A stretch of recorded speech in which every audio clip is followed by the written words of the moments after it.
Thank you. Be seated. I want to remind you, Mr. Bates, you are sworn.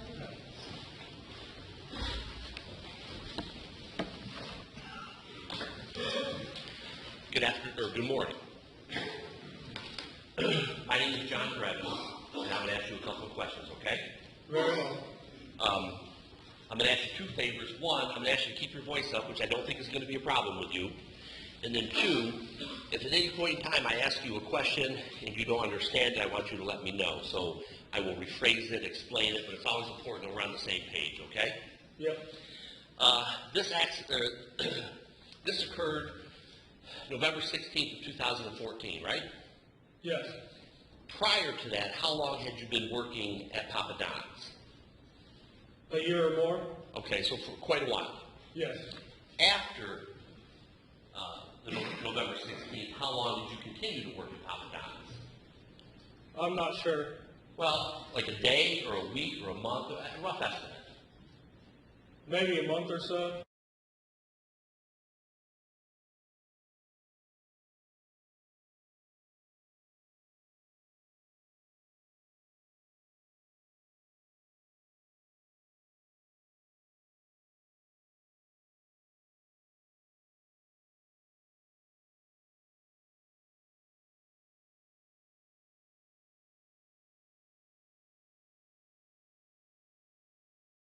Country Dave? Yes. Dave Wakati? Yes. Did you call him Big Dave? Yes, we did. Okay. Did you know Anne-Marie Cusio? Yes. These people were kind of regulars at the bar, correct? Yes. And it's your testimony that you had never seen Mr. Ivery prior to that night, correct? Correct. But again, you usually didn't work on Sundays or Mondays, right? Correct. Okay. Your job as a bar back, you described it as basically you're kind of a jack of all trades. Is that fair? Yes. Whatever the bartenders need, if they need napkins, if they need beer, if they need bottles of whiskey, you're going to do whatever they need you to do to make the bar run that night, correct? Yes. You're that night wearing a t-shirt that says, I think something like, does it say Papa Don's on the front? It says the Don's on the front. Okay. Is it a work-issued shirt? Is it a Papa Don's shirt? Yes, it is. Okay. And again, you're wearing that, and that signifies you as somebody who's working at the bar, correct? Yes. And as part of your duties as a bar back, as far as getting beer, excuse me, and all the other things, on occasion, you have to provide security? If the need arises to. Okay. And I think prior to this night, at least on 2 or 3 occasions, you had to escort people out of the bar, correct? Yes. Okay. You had to physically touch them and remove them from the bar, right? No, I didn't physically force them out of the bar. Okay. If the need would be, I would physically break up the fight and then walk them out of the bar. Okay. But it wouldn't be me assaulting them. I would come up and break the fight up, like grabbing their arms and pulling them back. Right. Nobody's accusing you of assaulting anybody. I'm just saying that there were times in the past when you would have to become involved, become physical, and then get somebody out of the bar. Fair? Yes. Okay. Now,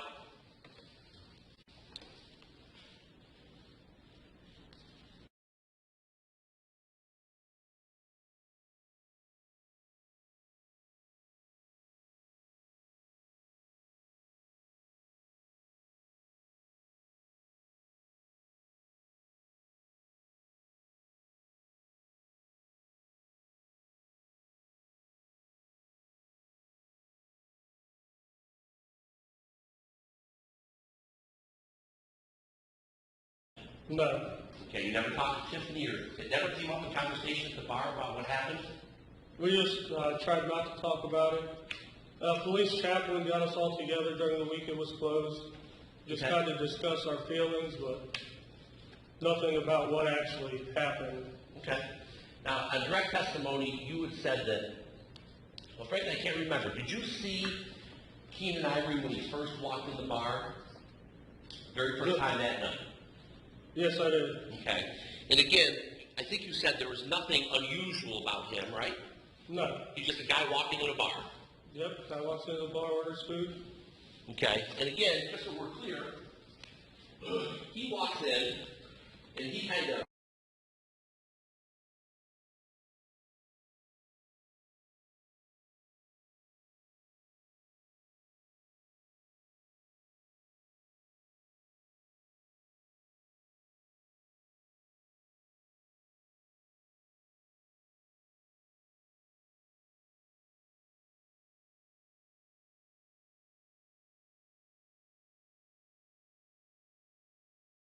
see you now listen to the bar. There was a couple that he did talk to. Okay. If you know, did you see him buy them a drink? No. I didn't see him buy them a drink. Okay, fair enough. Then, again, he's a guy sitting in a bar, eating ways, talking to girls, maybe buying them a drink, correct? Correct. Nothing unusual about that, right? Correct. Nothing out of the ordinary, correct? Correct. And as somebody who sometimes provides security, is it fair to say that you're kind of just keeping an eye on everything, just to try to nip something in the bud if you need to? Is that fair? Pretty.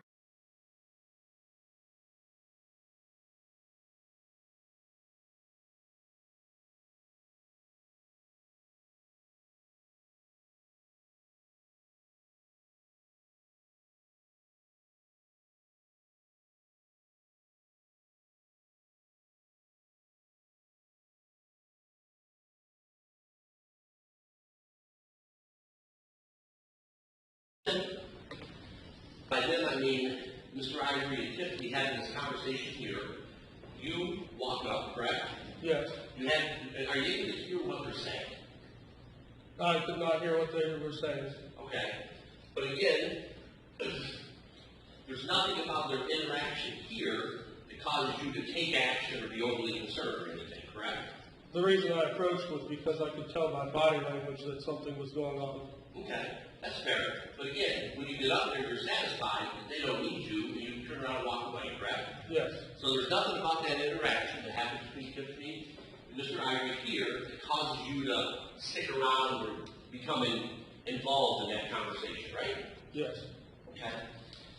Then I think you said at some point in time, you hear Tiffany say, walk with me, talk with me, right? Yes. And they move down to this end of the bar, closer to the kitchen. Yes. Okay. When they are down at that end of the bar, are you able to hear their conversation at that point? No. Okay.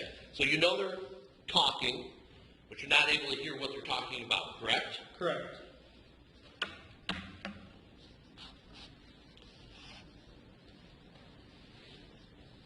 And at some point, the prosecutor showed to you on the video, the only thing that strikes you as odd about this conversation is it appears to be taking a little bit longer than normal, right? Yes. You don't see any violence or any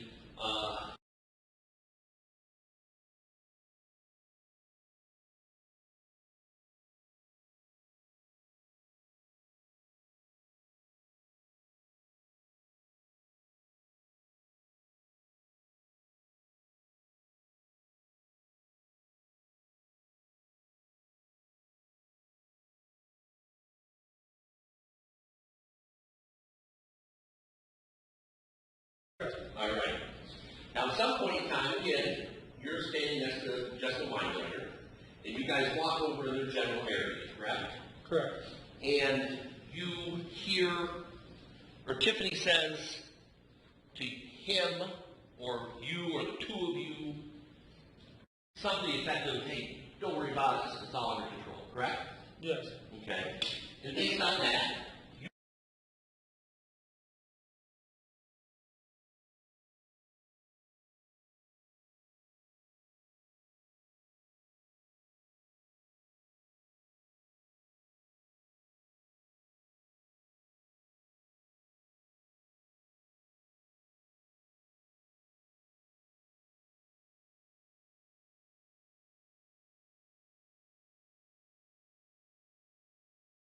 and Tiffany are over there talking over by the kitchen, right? Yes. And at some point in time,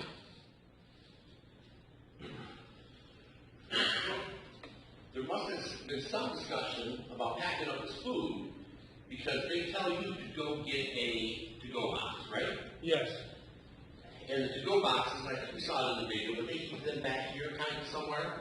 Down at the end of the bar in the cabinets. Okay, which is where I'm pointing? Yes. Okay. And if we see you, you walk down there, you pull some out, you take one away, and you walk back this way with it, correct? Correct. And you set it down in front of Mr. Ivory's food, which again, Mr. Ivory's food is going to be somewhere down at this end of the bar, correct? Correct.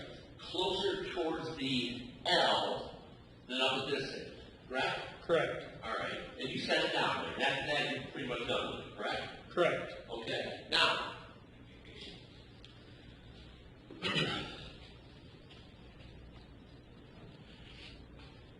you, on direct examination, the prosecutor asked you a question, and to use your exact words about Mr. Ivory, you said that he appeared to be leaving of his own accord.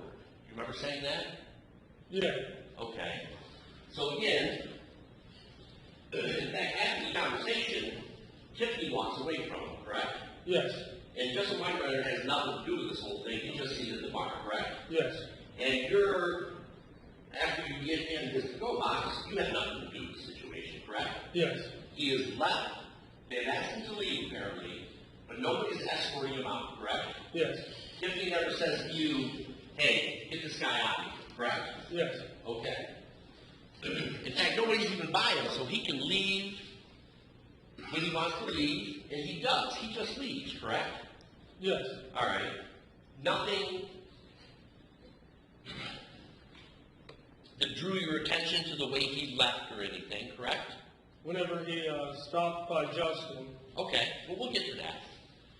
So, he stops here, and I think Justin is seated in one of these chairs. And it appears that to the left of Justin, there's another older white guy, right? Yes, that was Ed. That's Ed? Yes. The Backwell? Yeah. Okay. So Justin stops in between Justin and Ed Backwell, correct? Yes. All right. Now, we've seen the video. There's about 45 seconds of conversation, correct? Yes. All right. And do you remember the night of this incident, the police didn't let anybody leave, correct? Yes. They interviewed everybody before you had a chance to leave, correct? Yes. And in fact, you got interviewed that night, probably 3, 4 o'clock in the morning, correct? Yes. And you remember getting interviewed by Detective Richard Morrison? I couldn't tell you the name. White guy, bigger guy, real short, gray hair? Yes. Okay, you remember talking to him? Yes. Now that night, about an hour after the incident, you never tell him that you hear Kenan Ivery say, I'll slap that bitch, I'll slap that bitch, right? I'm not sure. Okay. Well, let me ask you this question.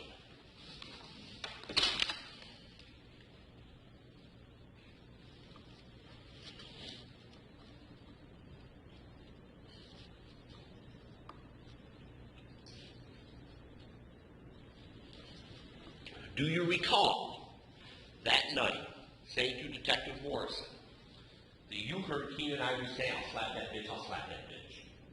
You remember saying it? Their adrenaline was pumping high at that time, so. Well, you knew that Mr. Winebrenner had been shot, correct? Yes. And you knew that Kenan Ivery was the guy who got pushed out of the bar and had the gun in his hand, correct? Yes. So you knew that the two people who were most involved in this situation, you heard a conversation 5 minutes before the shooting, right? Yes. I understand your adrenaline's flowing, but at the time that night, you don't say anything to Detective Morrison about hearing that, do you? I don't know. Okay. I know that I stated it before I ever saw the video in a second interview at the police station. Well, we'll talk about that now. On December 2nd, you go to the police station and you watch the video, correct? Yes. Okay, and I think that time you meet with Sergeant Licky, who's that gentleman in the middle right there. You remember him? Yes. And I think Lieutenant Whidden, That sounds right. Okay. And again, you talk to them, and this is December 2nd, so this is 2.5 weeks after the incident, correct? Yes. And that's the first time that you bring up that you heard what you thought you heard. Yes. Okay. Now,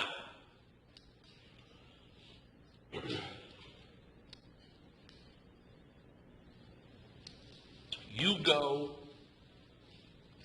after Mr. Ivory leaves of his own accord, and we've seen this on video, there's a guy coming back from the bathroom, and he just flat out face plants, doesn't he? He just falls. Yes. Okay. Which is a pretty good sign that he's off the intoxicated, correct? Yes. Okay. And then we haven't really been focusing on it, and I don't know how important it is, but basically, he continues to walk over here.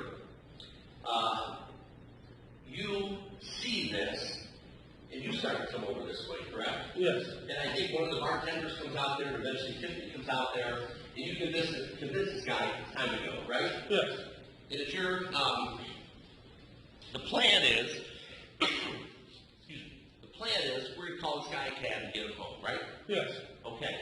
So, we also saw it on the video, when you are walking out with, what's the guy's name? I don't know. Okay. As you're walking out with a really drunk guy who fell over, let's call him that. At the almost exact time you're walking out, Mr. Ivory was walking in, correct? Yes. Okay. So, the entire time, the entire minute or so, Mr. Ivory is inside the bar in this area here, and whatever happens inside the bar, you're not there for that. You're out here, correct? Yes. Okay. And again, just so we're clear, you've seen this diagram before, correct? Yes. You would agree with me that this diagram is not to scale, correct? Yes. Okay, in fact, up here it says not to scale. And the people on the jury have been out there, so hopefully they can remember it. But it shows everything, but it's not to scale. So just so I'm clear about your direct testimony, this guy who's really drunk, you guys are waiting out in this general area here, correct? Yes. What is the first thing that you see or you hear that makes you turn towards the front door? What draws your attention? A bang and the door smashing open. Okay, so you hear a bang. At the time, you know what that bang is? Sounded like a balloon pop. Okay. At any point in time, you think maybe the big brown sky maybe popped or something? It's hard to say. I was outside. Okay, fair enough. So you hear a bang, and again, excuse me, this bang you know is coming from inside the bar, correct? Yes. And then the door comes open? Yes. Okay. And the door opens outwards, correct? Yes. And it's fair to say, at this point in time, and I think on camera number 3, which is more of a straight-on shot, we see you kind of start running in this direction. Is that fair? Yes. Okay. And you see Mr. Ivory and Mr. Winebrenner at that point in time, and I think the phrase you used was, Tied up like rustlers. they came rushing out of the bar. Rushing was a phrase you used. You also did say something about wrestling. So that they are in close contact with each other, correct? Yes. At any point in time, do you see either go down to the ground? Yes, whenever they was out by the car. Okay, they both go down to the ground, correct? Yes. Okay. They go down to the ground. You said they're, would you just say something about wrestling? They tied up like high school wrestling. Tied up, okay. They were tied up like high school wrestlers. They were in close proximity of each other, correct? More like this. Okay. Like heads together, feet apart. Okay, so heads together, so maybe bodies are, Apart. well, okay, 2 feet apart? 2 or 3 feet apart? Is that fair? Roughly arm's distance. Arm's distance, okay. So a couple feet apart. And you see them, they both go down to the ground, correct? Yes. And now, you see a gun, right? Yes. When's the first time you see the gun? Whenever I hear it hit the ground and watch it slide on Okay. the ground. Can you come down, Jack? Come down for a little bit. Where does it hit the ground? It bounces in this area, Okay. and it slides over here. Okay, and when you say over here, this is number 4. That's about where you pick it up? Yes. Okay, you can see.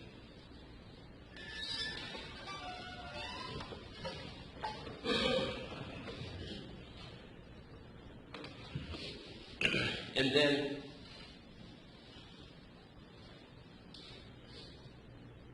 the gun falls, the gun slides. When this happens, where are you, if you remember? By the fender well on the red truck, Front and back. the back. So you're standing back here, right? Yes. At some point in time, do you ever approach the door prior to anybody coming out or no? No. Okay. And then you see Mr. Isel, Country Dave, right? I think your testimony is he comes flying out of the door and kind of dives on Mr. Winebrenner, Mr. Ivery? Yes. Okay.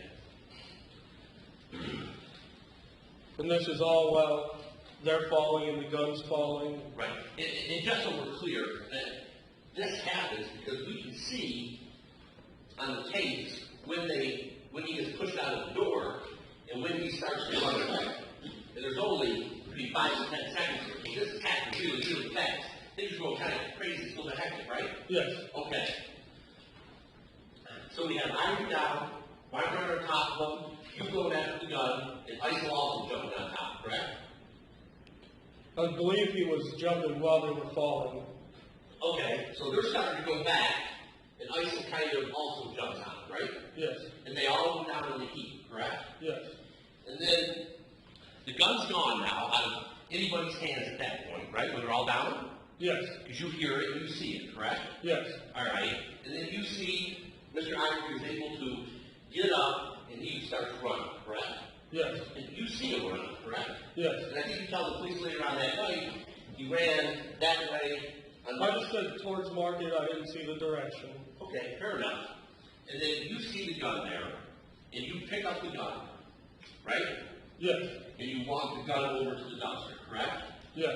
I sprinted to the dumpster, I didn't walk. Fair enough. You sprinted to the dumpster. I mean, and I think what you said direct in testimony was you wanted to control that situation. You didn't want anybody else to get hurt with that gun. Is that fair? Yes. So you just picked it up and you sprinted over to the dumpster, correct? Yes. Clearly, though, you didn't have gloves on that night, did you? No, I did not. Okay, so you just picked up the gun and you just ran over top of the dumpster. Yes. Okay.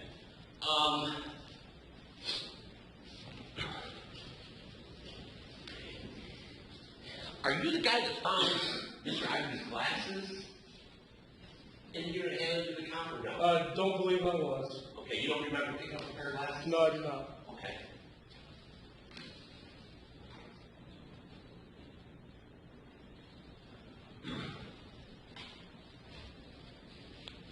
I do remember pointing out a shell round, though, Okay. at the In that area. yellow mark from the truck. Okay. And just so you know, we've heard testimony from crime scene people that found the shell pieces and everything, so I appreciate that. I have nothing further. Thank you, sir. Very briefly, Mr. Bates, in regards to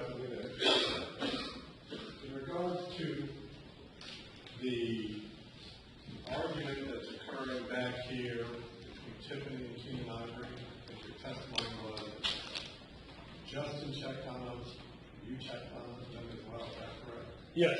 And upon cross-examination, Mr. Grubbin asked you aloud, she said, "It's all right, I've got it."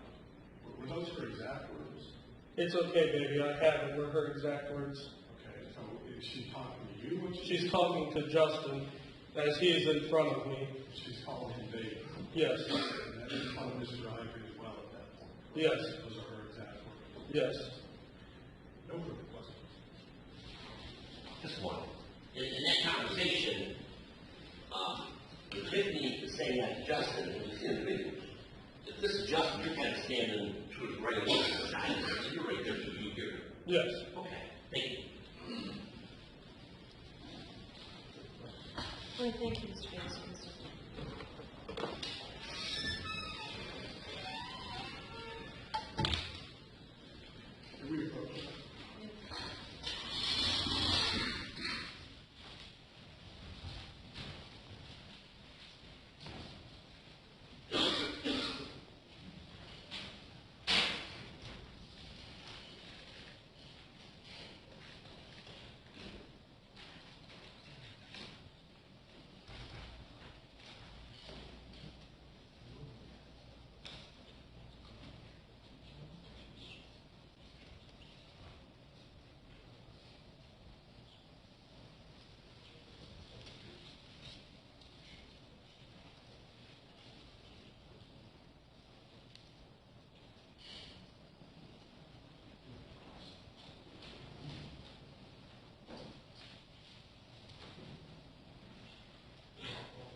Okay, your schedule, we'll go ahead and take our break now for lunch, and it'll be till 1 o'clock.